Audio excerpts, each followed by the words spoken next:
Hello mga idol, good morning. Adlaw ron nga Sabado, April 25, 26, 2025.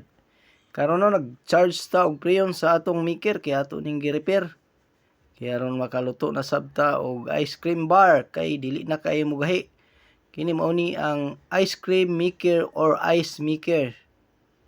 So mao ni atong ginabuhat sa kanunay kung madaot ni ato ning ikuan ato ning